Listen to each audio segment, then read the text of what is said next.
Question everything, for the truth should not be televised.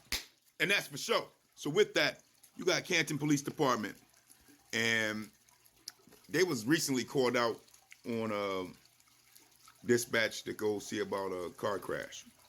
Come to find out that person wasn't there, and allegedly was told that he was at a certain set bar. And they went over to the bar and happened to be a brother, elder brother, standing there that was pointing out that allegedly was the one who did the crash. But the thing is, as soon as the brother seen the colonizer police coming, the Canton Police Department in Ohio coming towards him, he started to panic right off the rip and started to saying that he don't want to be deleted off the planet. They're coming to delete me off the planet. I don't want to be deleted off the planet. They're coming to delete me off the planet. They're coming to delete me off the planet. And they go into, they're arresting him and subduing him and, bringing him down. And we all know as Aboriginal Niggros how that go about. So they're bringing him down. And as they're bringing him down and get this brother in handcuffs, he's telling them that he can't breathe. He can't breathe. He's laid down flat, face down, handcuffs behind him, and he can't breathe. And he's telling him he can't breathe. You can hear him saying, I can't breathe. But my thing is this. He's laying there saying he can't breathe. There's other humans all around. The police supposed to be the people who de-escalate the circumstance and the situation that is occurring. They got a man on the ground who says he can't breathe and he's not being able to breathe. Don't you as the police officers supposed to take that as a serious notion to deal with, knowing that he's a human being, laying on the ground face down, sort of heavy-set brother, and he's already in handcuffs? Wouldn't you think that would be important instead of the word shut the F up, allegedly, from what was said, and then walk away from him as you go to do whatever talking that you was doing amongst your other colleagues as police officers? Even one said, I always wanted to have a bar fight. I wonder if this, qualifies as one, quote unquote, allegedly. Just imagine that thought. But that brother is laying on the ground who just was yelling he didn't want to be deleted off the planet, who's now on the ground, who was yelling that he can't breathe, and nobody came to support him in whatsoever, no form or fashion. And eventually when they do come to see if he calmed down from their quote-unquote reality, allegedly, one of them check his pulse. And guess what? The brother who didn't want to be deleted off the planet, the brother who said they was coming to delete me off the planet, got deleted off the planet. Exactly. It's heart aching. But it's only heart aching if you are humane and care about humanity and human life. Because when you care about human life and you're humane and you're just and honorable, pushing and upholding the law, then guess what you would do? You would check that man and see if he's all right when he was saying he can't breathe. You already got him in handcuffs. You would flip him over. You would pick him up off of his face down and have him sit down. You would cater to him not being able to breathe. Because see, what happens when a human can't breathe? Do we all know? When a human can't breathe, what happens to that human? Exactly. They get deleted off the planet. We knows this. I would hope you know this. Because when you can't breathe, the only other outcome if you're not being here eventually. And for the police officers in Canton, Ohio Police Department to be the so-called honorable ones, the so-called just ones, the so-called ones to come uphold the law, to not understand those words and not act on them is why that man is not here. Allegedly. Because that would be the reality to it. But yet still, in order to act on it, you also have to see that man laying down on the floor as a human being. Not as property. Not as 3/4 a human. Not as chattel slavery. But as a human being. But if you can't see that person as a human being, then I can't breathe may not mean nothing to you.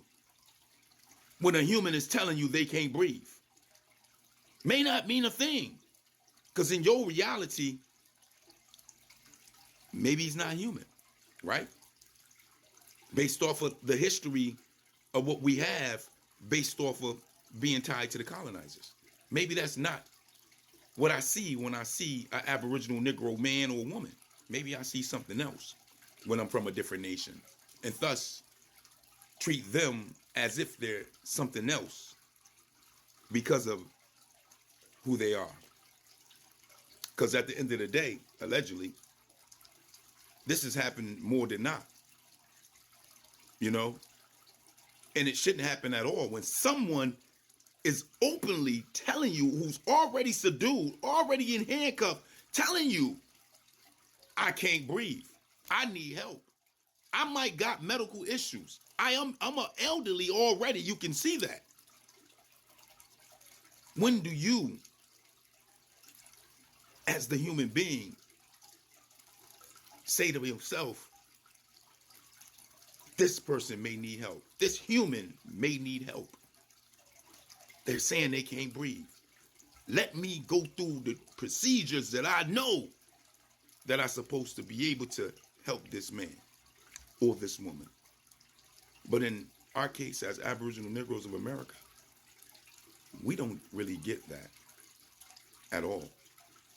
Our help and cries fall on deaf ears.